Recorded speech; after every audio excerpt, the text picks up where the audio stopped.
Hi, this is Knitting Melissa, and I am going to show you how to do a brioche 4-stitch decrease. So the 4-stitch decrease is taking 5 stitches and taking them down to 1. Our 5 stitches are the next 5 on my needle. We're going to start with a paired brioche knit stitch, so it's the stitch with its yarn over.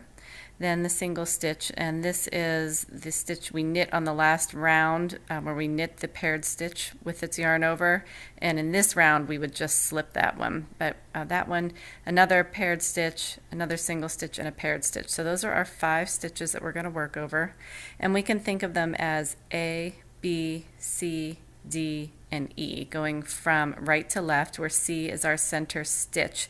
So this 4-stitch decrease is actually kind of a centered decrease, where it's going to continue up from the center, that C stitch.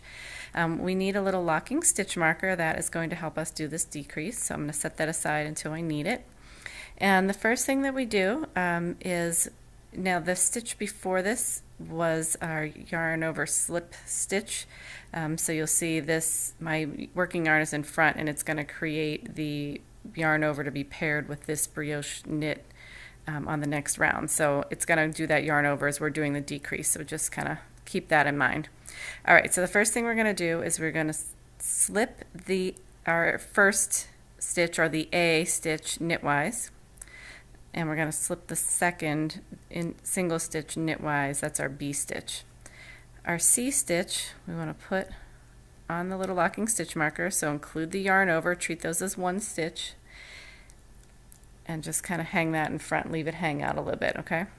Now we're going to knit our D stitch. As we do this, we're creating the yarn over for that brioche knit stitch for the next round. Okay, so we're knitting our D stitch.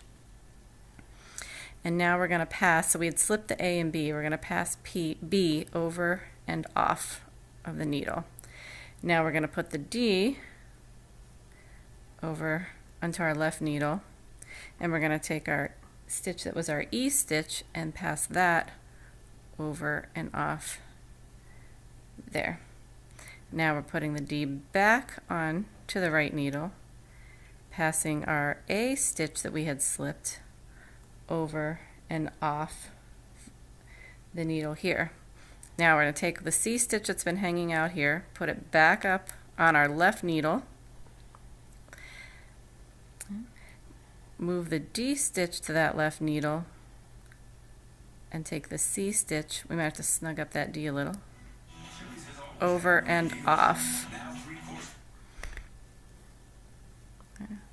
And move the resulting stitch back to our right needle, and we have finished doing that decrease. So you see we had the brioche stitch with the single stitches between, 5 of those down to 1. So we did a 4-stitch decrease.